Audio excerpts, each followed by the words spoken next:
வரக்கூடிய ஏப்ரல் 23 தமிழக சட்டசபை எலெக்ஷன் நடக்குது. இந்த சட்டசபை எலெக்ஷனில் பொறுத்த வரைக்கும் திமுக, அதிமுக, மதிமுக, அதே மாதிரி தாவேக்க, இப்படி பல கட்சி, நாம் தமிழர், பல கட்சியில் வந்து போட்டியிடும்போது இதில் இப்போ சமீபத்தில் வந்து தாவேக்கா இவங்க வந்து அரசியல் எழுச்சி, நாங்கள் ஒரு மாற்றத்தை வந்து உருவாக்க போகிறோம், நாங்கள் வந்து எழுச்சி மிக்க ஒரு அரசியலை காட்ட போகிறோம், பெண்களுக்கு வந்து பாதுகாப்பு கொடுக்க போகிறோம், இப்படி மதுபானத்தை ஒழிக்க போகிறோம், இப்படிங்கிற மாதிரி அடிப்படையில் பிரச்சாரம் செஞ்சு மக்கள் மத்தியில் வராங்க. நடிகர் விஜய் தலைமையில் வந்து இந்த அணி இருக்குது, இந்த கட்சி இருக்குது. இதை பொறுத்த வரைக்கும் எப்படின்னு கேட்டிங்கன்னா, எந்த அணி வந்தாலும், மதிமுக வந்தாலும் சரி, திமுக வந்தாலும், அதிமுக வந்தாலும் சரி, மக்கள்கிட்ட வந்து பெரிய அளவுக்கு வந்து அவங்க முன்னேற்றமோ ஒரு மாற்றத்தை ஏற்படுத்த முடியாது. ஏன்னு கேட்டிங்கன்னா, இப்போ உதாரணத்துக்கு போதைப் பொருளை ஒழிப்பது அப்படிங்கிறது இப்போ அதிமுக சொல்லியிருக்கிறாங்க, அதிமுக கட்சி சாரும் சொல்லியிருக்கிறாங்க தேர்தல் அறிக்கையில் கூட. அதாவது வந்து நாங்கள் வந்து ஆட்சிக்கு வந்தோம்னா ஒரு 5 மாதத்துலையோ 3 மாதத்துலையோ மதுபானங்களை ஒழிச்சிருவோம், போதைப் பொருளை ஒழிச்சிருவோம் அப்படின்னு சொல்லி. இது நடக்குமா? ஒரு காலத்தில் நடக்காது. ஏன்னு கேட்டால் இந்த அறிக்கையாக தான் இருக்கும். ஏன்னா இதுக்கு முன்னாடி ஆட்சியில் இல்லையா, அதிமுக ஆட்சியில் இல்லையா? ஆட்சியில் இருந்தாங்க. அப்போ போதைப் பொருட்களை ஒழிப்பதுங்கிறது வந்து இந்த ஆட்சியாளர்களால் முடியவே முடியாது. திருப்பி நம்ம சொல்கிறோம், ஏற்கனவே வீடியோன்னு பேசியிருக்கோம், மதுபானங்களை ஒழிக்க முடியுமானா ஒழிக்க முடியாது. இது வந்து போலித்தனமான அறிக்கை. உதாரணத்துக்கு இப்போ மதுபானங்கள் வந்து நடத்துகிறாங்க, ஆலைகள் நடத்துகிறாங்க. யார் நடத்துகிறாங்க? இதை தெளிவாக வந்து அறிவிக்கட்டுமே, அறிவிக்க மாட்டாங்க. ஏன்னா கட்சிக்காரங்க தான் நடத்துகிறாங்க. மதுபானங்களை வந்து ஆலைகளில் வச்சு உற்பத்தி பண்ணுவதன் மூலமாக கோடிக்கணக்கில் சம்பாதிக்கிறாங்க. யார்? சாதாரண மக்களா? கட்சிக்காரங்க தான். அப்போ வந்து இதெல்லாம் அறிவிக்க மாட்டாங்க, தெளிவாக அறிவிக்க மாட்டாங்க. இது போலித்தனமான அறிவிப்பு. நாங்கள் மதுபானங்களை ஒழிப்போம், போதைப் பொருளை ஒழிப்போங்கிறது ஒரு போலித்தனமான அறிவிப்பு. உதாரணத்துக்கு எப்படின்னு கேட்டிங்கன்னா, ஈரோடுக்கும் திருச்சிக்கும் வந்து 150 கிலோமீட்டரு. நாங்கள் ஆட்சிக்கு வந்தோம் அப்படின்னா ஒரு கட்சி அறிவிக்க வச்சுக்கோமே, நாங்கள் வந்து ஆட்சிக்கு வந்த உடனே ஈரோட்டுக்கும் திருச்சிக்கும் உள்ள 150 கிலோமீட்டருங்கிற 110 மாற்றி காட்டுவோம் அப்படின்னா இது முடியுமா? அது 150 அப்படி தான் இருக்கும். அது மாற்ற முடியாது. டைமிங்கை வேணால் அது மாற்றலாம். எப்படின்னு கேட்டிங்கன்னா, ஒரு 3 மணி நேரத்தில், ஒரு 4 மணி நேரத்தில் போகக்கூடிய பஸ்ஸை வந்து வேகமாக நம்ம வந்து செலுத்தி 3 மணி நேரத்தில் வந்து போக வைக்க முடியும். அதை விட்டுட்டு 150 கிலோமீட்டரை வந்து நாங்கள் 110 குறைச்சி காட்டுவோம் அப்படின்னு சொன்னால் இதை ஏற்றுக்கலாமா? ஆனால் ஏற்றுக்கிறாங்க. மக்கள் எப்படி இருக்கிறாங்கன்னா, இலவச திட்டங்களை அறிவிக்கும் போது ஏற்றுக்கிறாங்க. இப்போ விஜய் வந்து மாற்று அரசியலுங்கிறார். மாற்று அரசியலில் ஒன்றுமே கிடையாது. எப்படி மாற்று அரசியல்னா எப்படி, எதை வச்சு கொடுப்பாரு? அந்த அரசியல்வாதியில் திமுக எப்படி வந்து ஒரு அரசியல் பாதையை வகுத்து செயல்படுதோ அதே மாதிரி தான் இவர் செயல்படுவார். அதிமுக எப்படி செயல்படுதோ அதே மாதிரி செயல்படுவார்.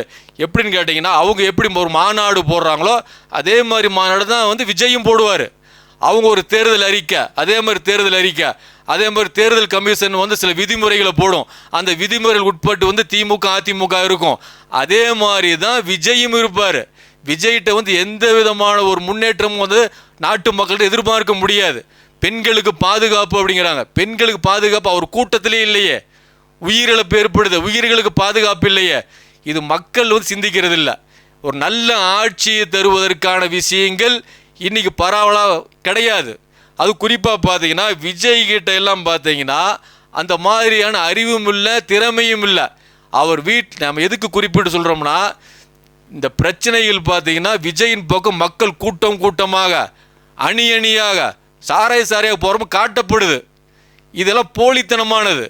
இந்த போலித்தனத்தை நம்பின உடனே மக்கள் வந்து டிவியில் பார்க்குறோம், அவ்வளோ கூட்டம், வண்டியில் ஏறுறாங்க, அப்படி தவழ்கிறாங்க. இருக்கிற கூட்டத்தை கட்டுப்படுத்த முடியல. இருக்கிற கூட்டத்தை கட்டுப்படுத்த முடியாத ஒரு தலைவர் எப்படி வந்து நாட்டு மக்களுக்கு வந்து ஏற்படும் பிரச்சனையை தீர்க்க முடியும்? தீர்க்க முடியாது. அதற்கு ஒன்று அறிவு இல்லை, அதற்கான சாமர்த்தியம் இல்லை, அதற்கான திறமை கிடையாது. பேசலாம், கூட்டம் கூடுவதை காட்டி வந்து பேசலாம். இது பேச்சு வந்து நாட்டு மக்களுக்கோ நாட்டுக்கோ பயன் தராது.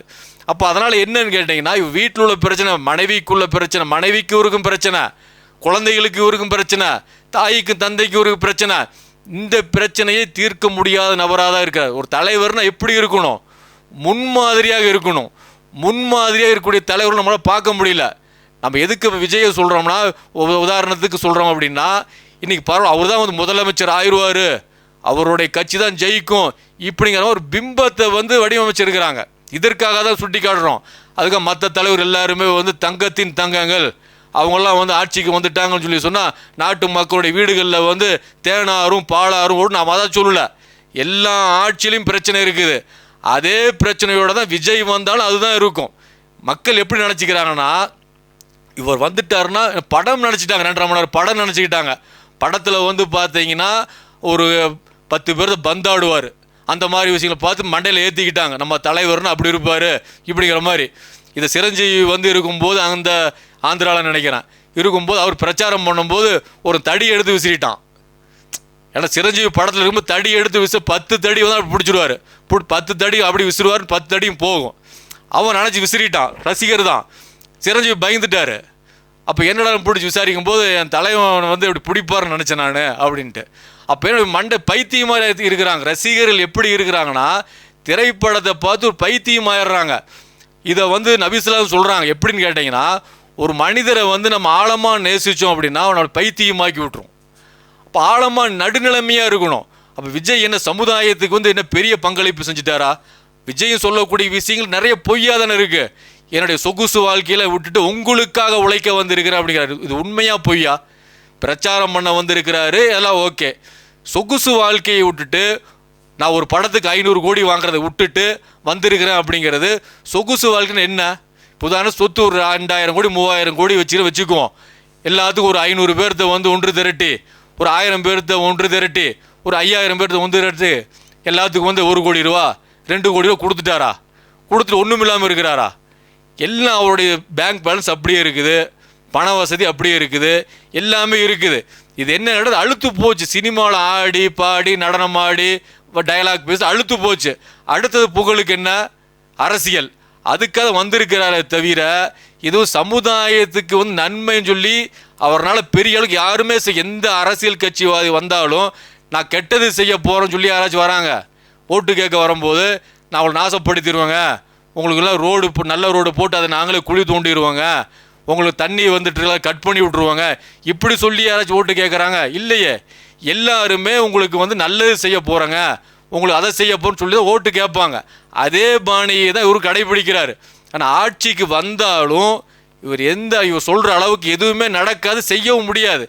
ஏற்கனவே வந்து கட்சிகள் போட்ட திட்டம் இருக்குதுல்ல, ஒரு அதிமுகவோ திமுகவோ போட்ட திட்டத்தின் அடிப்படையில் தான் இவர் செயல்பட முடியும். உதாரணத்துக்கு அவர் வந்து முதலமைச்சர் ஆகிட்டார்.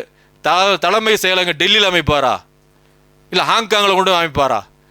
இங்கே எப்படி அதிமுக ஒரு தலைமைச் செயலகத்தில் இருந்து அதே முறை தான் இருப்பார். திமுக எப்படி இருந்து அதே முறை தான் இருப்பார். இவர் எப்படி அமைச்சர்கள் அமைப்பார், இந்த துறைக்கு எப்படி அமைச்சர் அமைப்பார். எல்லா நடைமுறையும் ஏற்கனவே உள்ள கட்சியின் அடிப்படையில் தான் இவர் செயல்படுவார். தவிர இவர் புதுசாலாம் ஒன்றும் செயல்பட முடியாது, செயல்பட மாட்டார். அதனால் நம்மளோட வாக்குகள் வந்து குறைஞ்சபட்சம் வந்து ஒரு நன்மையாக வந்து நடப்பாங்க. நம்ம யாரை கருதுகிறோமோ அவங்களுக்கு போடலாமே தவிர இவர் வந்தாருன்னா அதாவது உங்கள் உரிமை, நீங்கள் விஜய்க்கு போடுறதுக்கு உங்கள் உரிமை. நம்ம என்ன சொல்ல வரோம்னா, இவர் வந்தாருன்னா உங்கள் வீட்டில் பாலாறு தேனாறுலாம் ஓடாது, அப்படிலாம் ஓடாது. நீங்கள் வந்து உழைக்கக்கூடிய நீங்கள் உழைச்சிட்டு தான் இருக்கணும். நீங்கள் வந்து விஜய் வந்த உடனே விஜயை சார்ந்தவர்களுக்கெல்லாம் ஒரு காரு கிடச்சி பெரிய பங்களா கிடச்சி அப்படி வாழ்க்கை நடத்த போகிறோம் ஒன்றும் கிடையாது. ஒருத்தர்கிட்ட கேட்குறாங்க 4 நாள் ஒரு பேட்டி, விஜயை நீங்கள் வந்து நேரில் சந்திச்சிங்கன்னா என்ன கேட்பீங்க அப்படின்னு கேட்குறாங்க ஒரு ரசிகரை பார்த்து. அவருக்கு ஒரு 27-28 வயசு இருக்கும்.